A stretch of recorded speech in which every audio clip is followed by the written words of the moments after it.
set it up with two buttons right there. So this one's down right here. Press this, move down 50 degrees.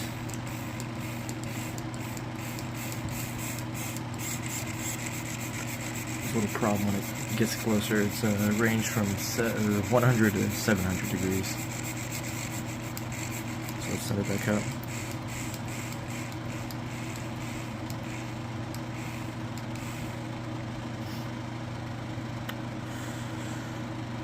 There's a little problem when it gets down here.